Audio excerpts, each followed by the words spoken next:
أمة قد خلت لها ما كسبت ولكم ما كسبتم ولا تسألون عما كانوا يعملون. صدق الله العظيم. أما بعد، معزز سامعین کرام، گزشتہ دروس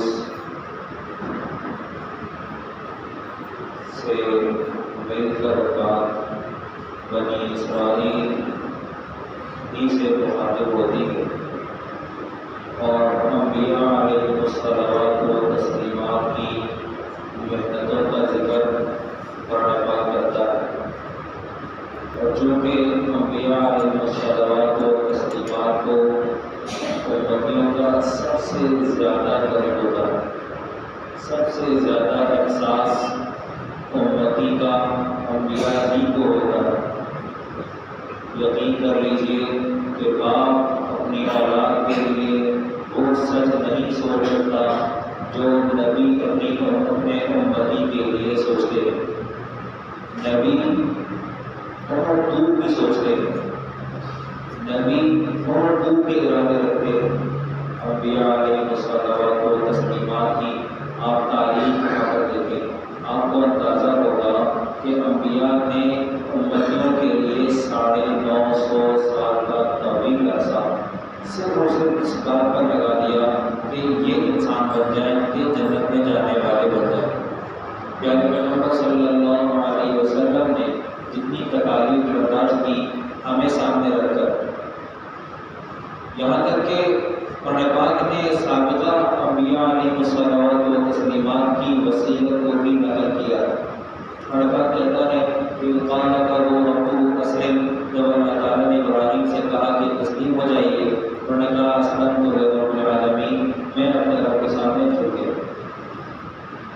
ووصى بها ابراہیم بنیہ ویعقوب، بہا کی ضمیر لوٹتی ہے ملت کی طرف. یہ وہ آیت ہے وَمَن يَرْغَبُ عَن مِلَّةِ إِبْرَاهِيمَ إِلَّا مَن سَفِهَ نَفْسَهُ، ملت کی طرف. ملت کون سی ہے؟ ملت ابراہیمی پر. ووصى بها ابراہیم، ابراہیم نے اپنی اولاد کو وصیت کی کہ تم دیندار رہو. یعقوب نے بھی یہی وصیت کی. یعقوب علیہ السلام ابراہیم علیہ السلام کے پوتے نے بھی اپنی اولاد کو یہی وصیت کی.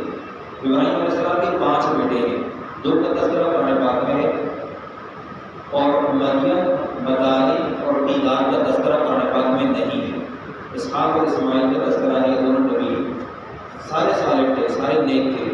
خاص طور پر 2 تھے ہی نبی.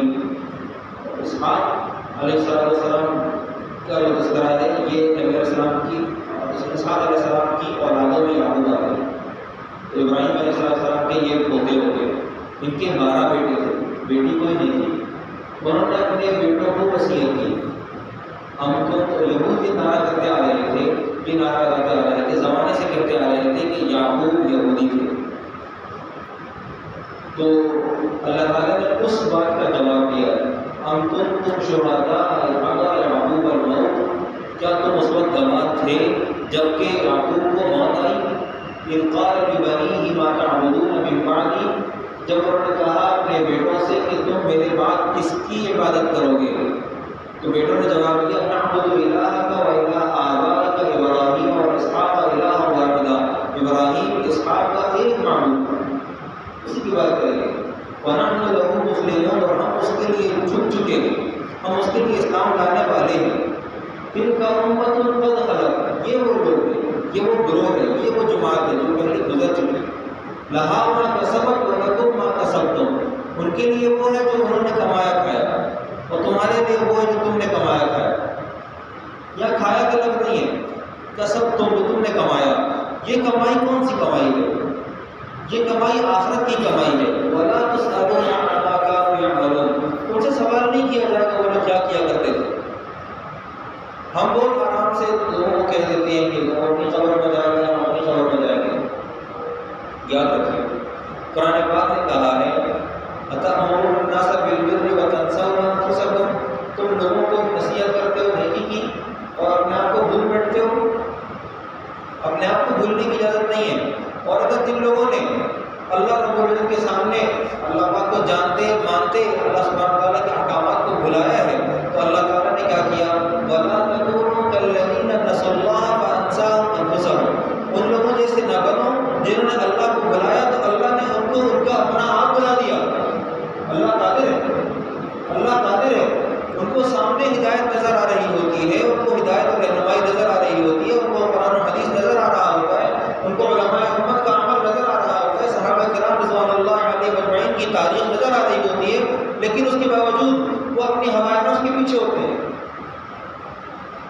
وہ اس نقشے میں کیوں چلتے ہیں؟ اس لیے کہ ان کو اللہ نے بھلا دیا۔ اولئک هم الفاسقون، یہ گناہگار۔ ہمیں اس وقت میں اپنی ضرورت کو دیکھنا ہے۔ تو ہماری ضرورت کیا ہے کہ اگر ہم اپنے آپ کو دیکھیں، بغور دیکھیں، جائزہ لیں اپنا، تو ہم اپنی اولاد کو کیا دے رہے ہیں؟ کیا ہم اپنی اولاد کو مسلمان بنا رہے ہیں؟ ایسا مسلمان جو مجھے آپ کو دیکھ کر مسلمان ہے، عملی مسلمان نہیں ہے، اپنی تحریک سے، اپنی طبیعت سے مسلمان نہیں ہے، وہ ایک مجبور محض مسلمان ہے۔ کیسا مسلمان ہے؟ گھر کے اندر کلمہ دیکھا تھا، لا الہ الا اللہ گھر کے اندر دیکھا ہے، گھر کے اندر سب نماز پڑھتے ہیں، وہاں پڑھ لی۔ کیسی نماز پڑھی ہے؟ جتنی دیر میں بچہ 4 رکعت فرض پڑھ کر آپ تک پہنچتا ہے، اتنی دیر میں تو 2 رکعت نہ پڑھی جائے تو 4 پڑھ کے آ جاتا ہے۔ پڑھ لی، اس کی نماز میں دل نہیں ہے، اس کی نماز میں قوت نہیں ہے، جان نہیں ہے۔ وہ کیسی نماز پڑھ رہا ہے؟ سبحان ربی العظیم ضرب 3 کیا، اڑ گیا، سمع اللہ لمن حمدہ۔ وہ کیسی نماز پڑھ رہا ہے؟ سبحان ربی الاعلیٰ کپے کی ٹھونک ماری، اڑ گیا۔ بھائی موبائل کی مس کال بھی دیکھنے سے پہلے انسان سوچتا ہے کہ 2-3 دفعہ بچہ ہے، معلوم کو مس کال دے رہا ہے، کال کر رہا ہے، یا دھیانی تو نہیں کرا رہا کسی کام کی۔ ہم اللہ سے مخاطب ہو رہے ہیں، اور ہمارا حال یہ ہے کہ ہم اللہ تعالیٰ کو بھولے بیٹھے ہیں۔ انبیاء اپنی اولادوں کو دنیا سے جاتے وقت میں، جبکہ خود نبی ہے اور خود نے پالا ہے، اپنے بچوں کو خود پالا ہے، اور وہ اپنے بچوں کو وصیت کر رہے ہیں کہ وَوَصَّىٰ بِهَا إِبْرَاهِيمُ بَنِيهِ وَيَعْقُوبُ، اپنے بچوں کو ابراہیم وصیت کر رہے ہیں۔ تم کیا کرو گے؟ کیسے جیو گے؟ تمہاری زندگی کا نقشہ کیا ہوگا؟ تم مرنا مت مگر کہ تم مسلمان ہونا، تم مرنا مت مگر تم مسلمان ہونا۔ یعقوب علیہ السلام کا انتقال ہو رہا ہے، اور وہ اپنے بچوں سے کہہ رہے ہیں میرے بعد کس کی عبادت کرو گے؟ کس کو پوجو گے؟ کس کے پیچھے پھرو گے؟ کون تمہارا والی وارث؟ کون تمہارا پالنے والا؟ ہم اپنی اولاد کو جن نقشوں میں چھوڑ رہے ہیں، بعد میں کیا کرے گا؟ ہمارے بعد کیا کرے گا؟ اس کے رزق کا انتظام کیسا ہوگا؟ صرف اور صرف معیشت کا چکر ہے، صرف اور صرف کمائی دھمائی کا چکر ہے۔ اس سے میں کہتا ہوں ڈگری کے پیچھے سے پیسے کی روح کو نکال دیں، سارے مدرسے میں آ جائیں گے، سارے مسجد میں آ جائیں گے۔ ہم جس جگہ پہ کھڑے ہوئے ہیں اس وقت، ہمیں اس وقت صرف اسلام بچانے کی ضرورت ہے، ایمان بچانے کی ضرورت ہے۔ ایمان بچانا سب سے اہم کام ہے، اس وقت زندگی کا سب سے اہم کام ایمان بچانا ہے۔ آسمان سے فتنے ایسے آ رہے ہیں جیسے بارش کے قطرے، اور ہر طرف آگ لگی ہوئی ہے، اور یہ آگ آہستہ آہستہ چل کر ہمارے گھروں کو آ رہی ہے۔ ہم سے پہلے گزر جانے والوں کے بارے میں سوال نہیں ہوگا، یہ کہہ دیا جائے بہت آرام سے کہ تم نے اپنی قبر میں جانا ہے، ہم نے اپنی قبر میں جانا ہے۔ ایسا نہیں ہے، ایسا نہیں ہے، جانا ہر ایک نے اپنی اپنی قبر میں ہے، لیکن یاد رکھیے کنتم خیر امۃ اخرجت للناس، تم بہترین لوگ ہو، لوگوں کے نفع کے لیے نکالے گئے ہو۔ کیا کام کرتے ہو بھائی؟ تم نیکی کی ہدایت دیتے ہو، برائی سے روکتے ہو۔ قرآن پاک نے کہا فَلَمَّا نَسُوا مَا ذُكِّرُوا بِهِ أَنجَيْنَا الَّذِينَ يَنْهَوْنَ عَنِ السُّوءِ وَأَخَذْنَا الَّذِينَ ظَلَمُوا بِعَذَابٍ بَئِيسٍ بِمَا كَانُوا يَفْسُقُونَ۔ جب ہم نے جو کہا تھا، حکم دیا تھا قرآن پاک کی تذکرے کا، اس طرف متوجہ ہونے کا، تو جب انہوں نے اس کو بلا دیا تو ہم نے کیا کیا؟ ہم نے نجات دی ان لوگوں کو جنہوں نے برائی سے روکا، يَنْهَوْنَ عَنِ السُّوءِ وَأَخَذْنَا الَّذِينَ ظَلَمُوا، اور ان کو پکڑ لیا جنہوں نے ظلم کیا تھا، جنہوں نے ظلم کیا تھا۔ ہم اپنے آپ کو دیکھیں کہ ہمارے اوپر جو کبھی معیشت کی تنگی آتی ہے تو یہ کیوں آتی ہے؟ ہم وہی لوگ ہیں جو پہلے اسی ملک کے اندر امن سے رہ رہے تھے، لیکن اب ہمارا امن غارت ہو گیا۔ ہمارے امن کی غارت ہونے کی وجہ کیا ہے؟ ضرب اللہ مثلا قریۃ کانت آمنۃ مطمئنۃ یأتیها رزقها رغدا من کل مکان فکفرت بانعم اللہ۔ ہر طرف سے رزق آ رہا تھا، اللہ تعالیٰ نے اس بستی کی مثال پیش کی، اور پھر کیا ہوا کہ جب اس نے اللہ تعالیٰ کے احکامات کو چھوڑا، فکفرت بانعم اللہ، نعمتوں کی ناشکری کی، تو کیا ہوا؟ اللہ نے ان کو پکڑ لیا۔ فَأَذَاقَهَا اللَّهُ لِبَاسَ الْجُوعِ وَالْخَوْفِ بِمَا كَانُوا يَصْنَعُونَ، اللہ نے ان کو بھوک اور خوف کا لباس پہنا دیا، ذائقہ چکھا دیا ان کو۔ اس وقت کیا ہے؟ ہم جس خوف کے مارے ہیں، جس خوف میں ہم جی رہے ہیں وہ کیا ہے؟ حذر الموت، موت آ جائے گی، صرف ایک یہی خوف ہے، موت آ جائے گی۔ موت تو بہرحال آنی ہے، بہرحال آنی ہے، انبیاء کو بھی آئی، جانوروں کو بھی آتی ہے، انسانوں کو بھی آتی ہے، ہمارے گھروں میں کتنے لوگ چلے گئے اور ہمیں بھی جانا ہے۔ ہزاروں سالوں سے قبرستان آباد ہیں اور ہم سے بھی آباد ہوں گے، ہم بھی اسی زرخیز مٹی کا حصہ ہیں۔ وقتی طور پر ہماری سانس چل رہی ہے، اور یہ وقتی طور پر سانس یہی وہ مہلت ہے جس کو اللہ کے سامنے لگانا تھا۔ ایک بات سوچنے کی ہے، اللہ رب العزت نے ہمیں زندگی دی، زندگی اس کی، وجود اس کا، اس نے ہمیں بخشا، ہمارا اپنا ذاتی نہیں ہے، خود سے ہم نے اپنا سانچہ بنا کر اس کے اندر روڑی پھونک لی۔ یہ اللہ رب العزت کا انعام و احسان ہے کہ اللہ تعالیٰ نے اپنے سامنے جھکنے کے لیے ہمیں قبول فرمایا، ورنہ کائنات میں انسان بہت کفر پر ہیں، بہت ہیں، کیا فرق پڑتا ہے اللہ تعالیٰ کو؟ کوئی فرق نہیں پڑتا۔ اور ہم اگر کفر کر بھی جائیں، نعوذ باللہ من ذالک، اللہ تعالیٰ کو تب بھی کوئی فرق نہیں پڑتا۔ اور یہ بھی یاد رکھیے گا، ہم سب مل کر اللہ رب العزت کی بہت بڑائی بیان کریں، بہت بڑائی بیان کریں، تب بھی اللہ تعالیٰ کی ذات اقدس میں ذرہ برابر اضافہ نہیں ہوگا، اور ذرہ برابر تنقیص کرنے سے نعوذ باللہ ذرہ برابر کمی بھی نہیں ہوگی۔ کوئی فرق نہیں پڑتا اللہ تعالیٰ کو کہ تم اس کا سجدہ اس کو سجدہ کرو اور چاہو نہ کرو، کوئی فرق نہیں پڑتا اللہ تعالیٰ۔ محتاج تو ہم ہیں، ہمیں اللہ چاہیے، ہمیں اللہ چاہیے، یہ ہماری ضرورت ہے، ہماری ضرورت ہے۔ ہم اللہ کا انکار کر دیں، اپنے لیے عذاب، اپنے لیے پکڑ کا انتظام کریں، لیکن ہم جب مان رہے ہیں اور اللہ کو مان رہے ہیں، اللہ کی نہیں مان رہے، اس کا علاج کیا ہے؟ اللہ کو مان رہے ہیں، میں مانتا ہوں لا الہ الا اللہ محمد رسول اللہ، لیکن اللہ کی نہیں مانتا، اس کا علاج کیا ہے؟ اللہ تعالیٰ نے کتنے احکام واضح دیے ہیں۔ جمعے کے دن، جمعے کی اذان، پہلی اذان، زوال کے بعد خریداری منع ہے، کوئی خریداری نہیں کر سکتے۔ ہمارے ہاں یہ کام چلتا ہے۔ قرآن پاک نے کہا اذا نودی للصلاۃ من یوم الجمعۃ فاسعوا الی ذکر اللہ وذروا البیع، خرید و فروخت چھوڑ دو۔ ہم نے چھوڑا، ہمارا تو کام چل رہا ہوتا ہے، ہمارے تو اسکولوں کی چھٹی اس ٹائم پہ ہوتی ہے جس ٹائم زوال ہوتا ہے، اسی وقت ہم ڈیزل خریدتے ہیں، ہم پیٹرول خریدتے ہیں، ہم دودھ خریدتے ہیں، ہم دنیا دار کے نشے خریدتے ہیں۔ بعد میں مسجد کی بار میں رش ہوگا، پہلے خریداری کر لو، گاڑی میں رکھ دو، بعد میں بیان سن لیں گے۔ ہم جس رخ پہ جا رہے ہیں یہ اللہ تعالیٰ کے احکامات کے انکار کی طرف جا رہے ہیں۔ انکار دو طرح کا ہوتا ہے، ایک قولی اور ایک عملی، دو طرح کا ہوتا ہے۔ ہم کیا کر رہے ہیں؟ ہم عملی انکار کر رہے ہیں، قولی نہیں کر رہے۔ قولی کریں گے کفر پر ہوں گے۔ سابقہ لوگ دنیا سے چلے گئے، ان کا ہم سے تعلق صرف اور صرف عبرت کے لیے ہے، صرف عبرت کے لیے ہے۔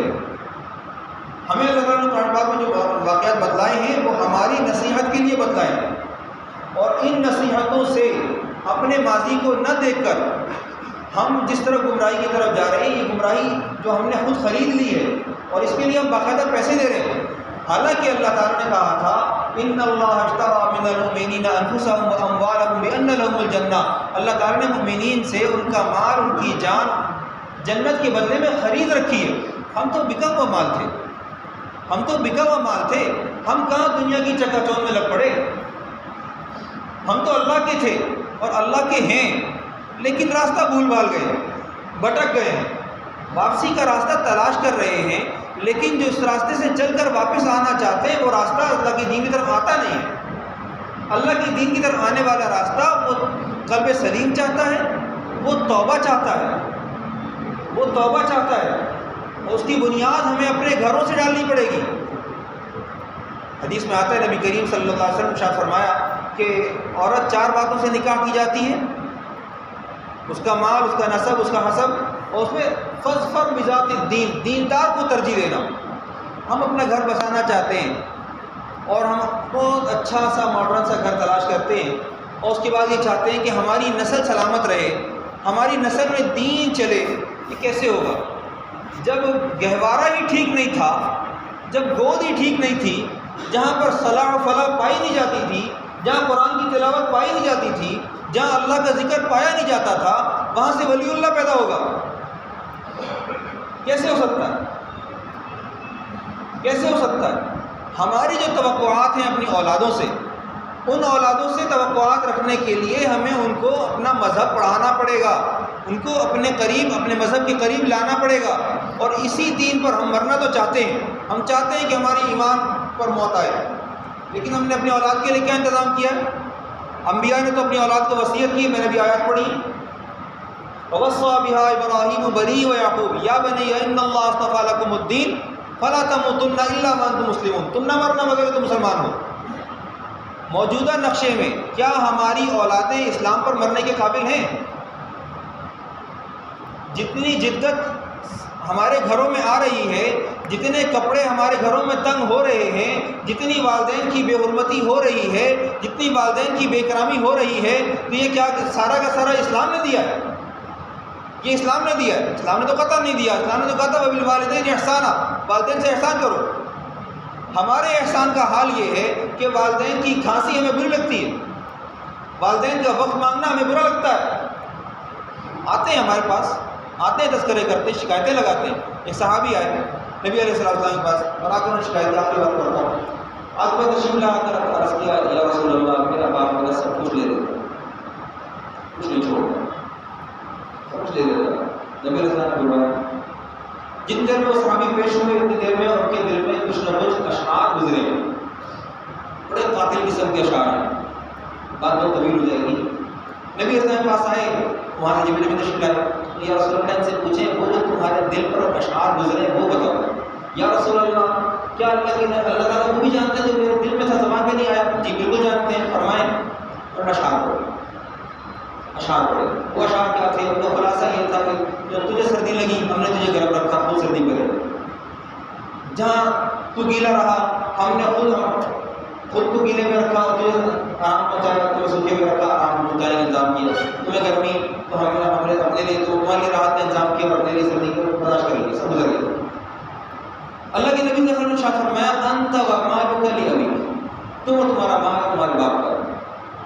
ہمارے والدین کا ہمارے اتنا حق نہیں، اور والدین اگر دیندار ہیں اور دیندار ہو کر والدین یہ چاہتے ہیں کہ ہماری نماز غلط قضا نہ ہو، والدین یہ چاہتے ہیں کہ ہماری نمازیں ساری مسجد میں ہوں اور ہمارے اپنے معاملات سیدھے ہوں، تو اپنی اولاد کے لیے ایسا کیوں نہیں چاہتے؟ حالانکہ ناصحین امت انبیاء علیہ الصلوات و تسلیمات نے یہی فیصلہ اپنی اولادوں کے لیے کیا، انہوں نے اپنی اولادوں کے لیے مسلمانی کو پسند کیا، اسلام کو پسند کیا۔ اللہ سبحانہ و تعالی ہمیں اسلام پر جینے مرنے کی توفیق عطا فرمائے۔ وآخر دعوانا